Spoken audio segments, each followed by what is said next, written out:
Again, welcome to Miracle Mondays with Rae Lashea. I'm your host, Rae Lashea, and we have our guest, Glen B. Nice to Hey, how see you guys you. doing? How you guys doing? Wonderful. Let's make sure your volume is up. I'll make sure mine's up. So, thank you so much for joining me today. Yeah, I'm out here enjoying this beautiful day. It reminds me of New York weather where it's like it's a little overcast, but it's nice and cool rather Yeah, than all the heat. Yeah. So what's going on, Ray? How you doing, baby girl? I'm fine. I'm fine. In fact, let me start with if you could please tell the people who you are and what you do. Well, my name is Glenn Bullard. I own several businesses, and I'm also a comedian. A lot of people know me, Glen B. But I've been in LA 25 years. I'm a writer. I'm a writer also, and I've written several scripts. But I'm a business owner and also do comedy. I do stand up. I'm gonna let you guys know my next show is coming up soon. I'm gonna let you know. I don't have a date yet. I'm trying to find the right venue, and it's probably gonna be near the SoFi Stadium because we have a venue mapped out over by the SoFi Stadium at the White House. It's a place called the White House. So Ah, we have an outside stage there, which is the same owner of the people who was at the last show I did. You know Tony White. uh-huh. Yeah, we have the White House now. So it's a huge backyard venue with tents. It's very, very nice. It's got fireplaces. They actually had a party there last night, for for the holiday Oh, Halloween. Uh-huh. Did you for go? Did you Halloween. Yeah. dress up? No, I don't dress up for holidays. I don't do that. I celebrate every day of life like it's my last day, but I don't put costumes on and all that kind of stuff. It's bad enough. We already got to wear a mask. So I put my mask on. That was my disguise. The That was your mask. just. Yes, that was so, mine. so how But a long lot of have you people they wasn't been? wearing masks. They wasn't wearing masks. Well, a lot of people are, a lot of people just aren't wearing masks anyway. But then people who are vaccinated, they believe they don't need masks, and I mean, people are sick of them. But let me ask you a question. Um, how long have you been a comedian, and how did you get into that field? I've been doing comedy over 25 years, and it started out, I wanted to be a singer, but I couldn't sing. And I wanted to be a singer. My sister Carmen, she used to want to take me to talent show. We would practice singing, and she would want to take me to talent shows with her at Prospect Heights. She was like, "Come to the show, you can sing." And she was telling me I was a good singer, and I wasn't. And I had to try to work on my singing. And then by the time I got a little older, I wanted to be a singer. But then when I realized all the songs I was singing, I would imitate the voice to the T, and it was so profound. It was such a profound calling in my life. And what happened when I was working at Metropolitan Hospital in Spanish Harlem, and I was working there, and I told I had like a few girls in the hospital who liked me, and I told them come to the auditorium at lunchtime because I had access to the mic system and everything. Uh-huh. And I told them, I said, come during your lunch hour, and I'm gonna sing for you guys, and I want you guys to tell me how it sounds because I want to go on the Apollo. And they was all like, okay, Glenn, we'll come. We're gonna come. And there's about 6 or 7 girls. They showed up. They brought their friends. Ended up being like 10 people in the auditorium at Metropolitan Hospital. Yeah. And I could remember I went on and I sang "Come and Talk to Me" by Jodeci. Uh-huh. And I had the instrumental version, right? But when I had the instrumental version, I sang it live. And this is when the light bulb went off in my head when they told me. I said, "Well, how did you guys like it?" I turned the music on. I said, "How did you like the song?" And they was all looking at each other, shaking their head, like looking kind of like weird, right? And I said, "What's wrong?"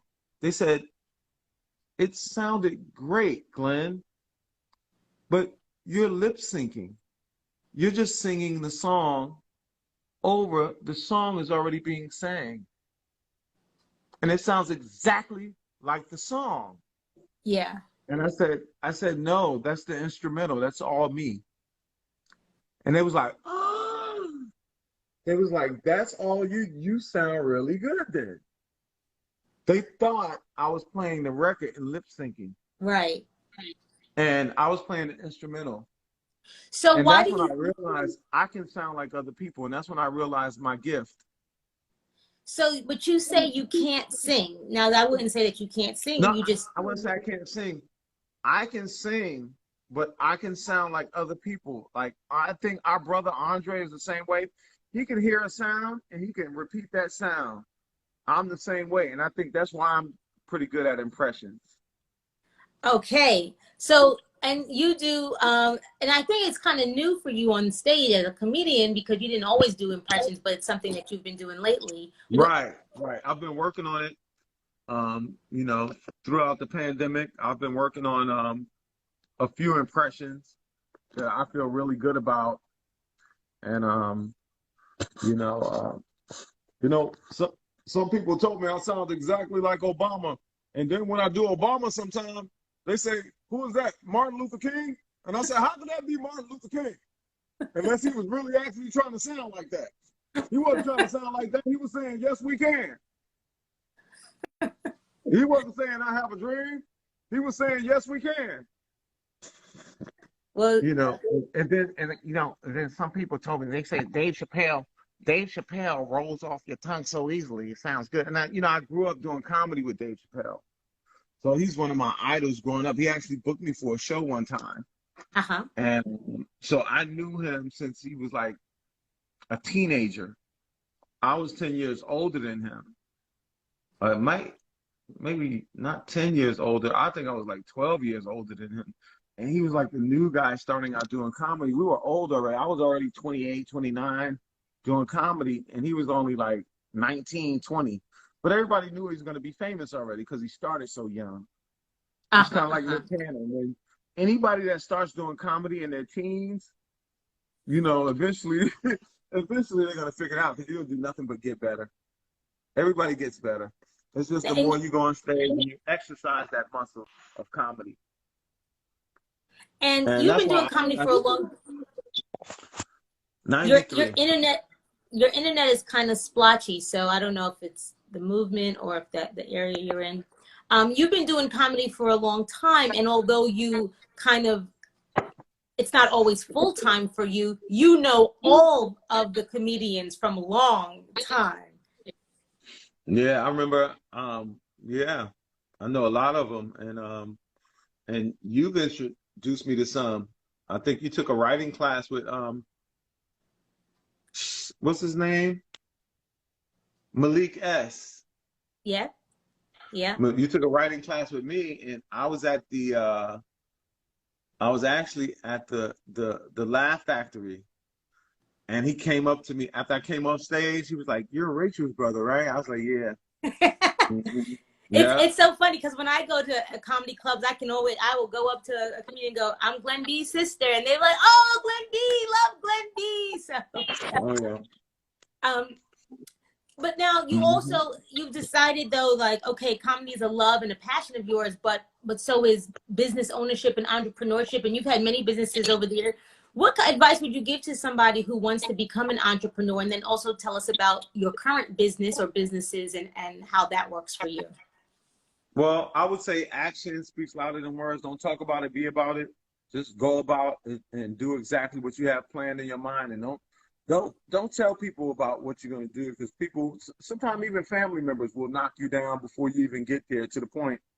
And that's why I've kept things within myself, and I just focus on what I want to do, and eventually I achieve them. Because my sixth grade teacher told me, he said, "Glenn, you can do anything you want to do if you put your mind to it."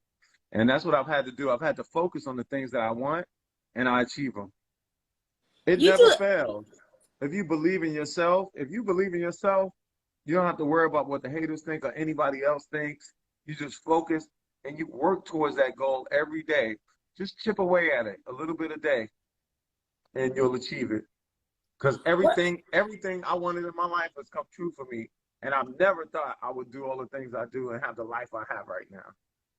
what and I mean, you're like traveling the country in your in your I'm not traveling. I'm not traveling because of the COVID, and I'm not traveling touring like I used to. But it's okay. It's okay not to do it right now. right, right, I've that's been true. focused more on myself. I've been focusing on trying to, I want to do the show myself. I want to be the producer and the host and the comedian and the executive producer that pays everybody. Yeah. And Well, I think I've shown throughout my years in this business, I've always been that. I've always booked the show. I booked the show. I pay the comedians. I promote it. Just my promoting skills. Maybe I need to hire a promoter. My promoting skills ain't that good, but people who come out and support me, they come out and support me for a reason. Because they know if yeah. they come to one of my shows, they know they're gonna laugh for sure. And If that's they one ain't of the laughing, things, hey, if they ain't laughing, they'll laugh at me or with me. It don't matter as long as I get you to laugh. as long as they're laughing. Because One of I the can things, laugh at myself too. I can laugh one, at myself. one of the things that I think is so important and people don't realize about you is you always have people on your payroll. You are paying people and you are helping people live and survive.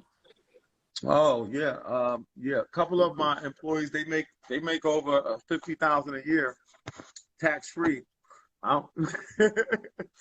And people just love getting paid, and I love helping people and allowing people to have an outlet to have their own business. I'm trying to help people build their own business. From Right. my business, I want them to own another driving school, and they're going to run that. You see what I'm saying? I put people on the path to ownership because I know how life is, and that's how I Right. think. And now, how long have you owned the driving school? It's been about 12 years. It's been the best 12 years of my life because I've had to develop it, and I've had to reinvent myself with the driving school. It was failing at one time. The cars got towed. Everybody was complaining, but we took it to another level. With my dedication, I've taken the driving school to where now I've got 5 stars on Google, and everybody's happy. You can't say nothing bad about my driving school anymore. Where it used to be some flaws in it, we fixed all the flaws. Everything is good now. We do good business. We teach people how to drive safe, and it's gotten to the point where it's over 100,000. We have 100,000 licensed drivers through our school at this point. So everybody Wow. knows who we are. Everybody Wow. knows who we are. That's Yeah, amazing. That's amazing. You're yeah, producing really yeah. good drivers. All What the high advice? school, I used to teach drivers at Carson High School, the Colts. Go Colts. I taught at Carson High School for a while with the Boys and Club, but they run out of funding. When they run out of funding, they don't fund it anymore. Mm, So we still have the best price. CIS Driving School has the best price. We have the best instructors. All my instructors are, they're not only vaccinated, they double vaccinated with booster shots, and they're bilingual females. So it's a very it's I've taught them to teach people how to drive the way I've learned how to drive the right way. right. I'm lucky. I'm 56. I've never been in an accident, and that's my story, and I'm sticking to it. But people hit me from the back and the side all the time. I don't know why. Always hit me on the left side. I never hit anyone. Yeah, but I appreciate you so much. I love you, and I'm glad you can have me on your show. And I'm going to continue to do things, and I'm going to let you know. I'll send you the flyer. Of course, you always come out and support me, which is very important to me, that all my sisters support me, and I love that. I love that about you. You always come out and support when you can. Thank you. I love you too. And I always I've always looked up to you and all the things that you do. You, as you say, when you put your mind to something, you just do it no matter what is going on or who's saying something. I want to go But back to the driving school for a second. It's very family oriented, as you said. You have taught the child, the parent, and the grandparent to drive. um, all in the Oh, we same have household. generations. We have had We've had generations of family. Most recently, I think I told you that. Yeah, the grandmother said, I learned to drive there because you think grandmothers are 40, right? The daughters, the daughter is 20. Now the grandmother is 60. The daughter's 40, and the new one is 17. And we always support my boy Nipsey because he showed young black men, and he's my hero, by the way. Nipsey Hussle. He showed young black men how to formulate a group and work together as a positive influence to create jobs for other people. And that's what I love about him. And that's all I've been trying to do is create jobs. If Yeah, I create jobs for other people, I don't have to worry about anything for the rest of my life if I create jobs. Because correct. I'm creating something for other people. So I'm creating wealth for my family. I'm creating a legacy that will continue because the driving school business, it's residual income because you always got another kid turning 15 and a half. And you can start at 15 and a half. Yeah. And that's one of them. But my credit repair business, we've been we've been gaining ground lately. I was one of the first credit repair companies to start putting out the signs. And then after me and Charmaine did it, all these imitators start coming around. You start seeing all these signs, picture credit. They caught on to what we were doing. And we broke up, but the business slowed down. I just have the right queen with me to start the business again. It's just, you can't do everything by yourself. Like I cannot do everything by myself, Rachel. I can't. I need people. I need human resources. I need people to help me do things. I have so many ideas. It's like our late sister Suma. She had so many ideas and nobody to do it. I want to have a plan of action towards it and set deadlines for myself. That's how I live my life. I set deadlines for myself and I get it done. And when you do that, you can't lie to yourself Right. and say and make excuses. Oh, I was too busy. This is why I didn't go and do what I was supposed to do and start my business license or start this. There's no excuses. You don't lie to yourself. Either you're about it or you scared. Some people are scared to succeed. And I realize that. So much talent, so much talent. But they won't react to the talent and do what they need to do. They won't have a plan of action. It's so important because anybody can talk about everything. Oh, I want to do this, I want to do that. It's not real unless you have a plan of action and you set deadlines for yourself. It's like it never occurred. It's a Right. thought. Right. Right. And thoughts, the idea is already in the universe. So there are hundreds of thousands of people having the same thought. It's the ones who decide to follow through, put that plan into action and make it happen. Those are the people who are the doers. Let me tell you, So, I had an idea. I had an idea one time for an existing product, right? Let's say you have a rubber glove, right? A rubber glove that you wash dishes with, right? But mhm. let's say you glue Velcro onto it to scrub the pots and pans Okay. and add it to the glove. And I've been washing dishes because I've been a single parent for so long. Most of my life, I've been a single parent. So I've always had to wash dishes and wash my own dish and stuff like that. When you do that, you come up with ideas out of necessity. Right. And I said, what if I could take these rubber gloves and put the Velcro on it so you can scrub the whole pot with your hand and act as the sponge? Right. I seen that shit on TikTok the other day. I was like, eventually, if you don't act on something, somebody's gonna come up with the same idea as you. Exactly. Let me just quickly reset. Welcome to Miracle Mondays, everybody who has joined us. Thank you so much. I'm here every Monday with a fantastic guest, 3 p.m. Pacific, 6 p.m. Eastern. Please visit my website at www.lessproblemsmoremiracles.com. Put your email address in for the free PDF Miracle Makers Roadmap. Also, check out the books that I have. You Are a Star children's book, 52 Weeks of Miracles, personal development journal, and Black Geisha, the erotica novel. Follow me here at Rae Lashea on IG and stay in the know. We're almost out of time, Glenn. What advice would you give to people? If there's one piece of advice to become a better driver, what would it be? Make sure you look over your shoulder because, you know, I ride a motorcycle too. And I can't tell you how many times people cut me off because they don't look into their blind spot. We're just so used to driving to where we just signal, mirror, and go. What we need to do, let's signal, mirror, over your shoulder, look into your blind spot, then ease over. That will stop a lot of accidents if you start driving that way all the time. And that will help prevent a lot of accidents and help you become a better driver. And change lanes gradually. Don't change lanes abruptly. And don't drive aggressive. You're not in a rush to die. Nobody's in a rush to die. Right.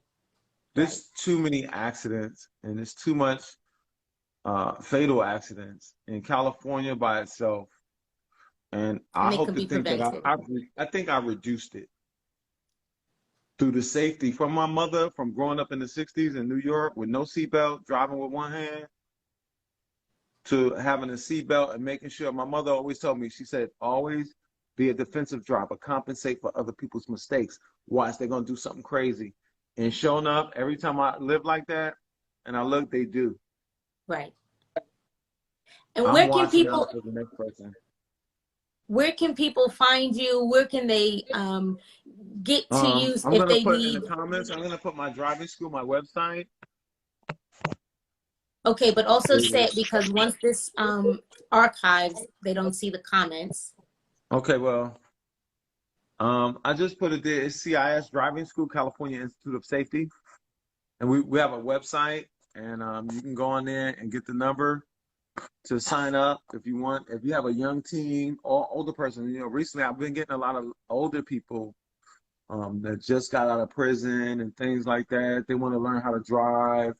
They're in a halfway house. They feel uncomfortable. Say, hey, man, it's okay. You're never too old to learn. Awesome. I had a 94-year-old lady. She wanted to get back in the saddle. And she got back in the saddle. We started going down the hill. She said, Glenn, where's the brakes? Where's the brakes? What'd you do with the brakes? I was like, okay, maybe it's time for you to stop driving. Just, yeah, hang up that saddle. So everybody, everybody can come to you now. Everybody can come to you now. Again, follow me here at Rae Lashea. Follow Glen B, comedian. Visit CISDrivingschools.com. And also, I would say follow him so you know when the next show is. He's always putting on something. And he's COVID compliant. They're outdoor events, and he always has a great lineup of guests and comedians. Very funny. I attend when I can, when I'm in town, and it's always a good time. Live DJ, good, usually food and drink, so always a good time. Right. Well, thank you so much again for joining me today. I really appreciate you being here. Oh, you're welcome. I appreciate you. I was looking forward to it. Yeah. So until next time, I do have another guest next week, so I hope everyone joins me again. And until then, have a miraculous week. Bye.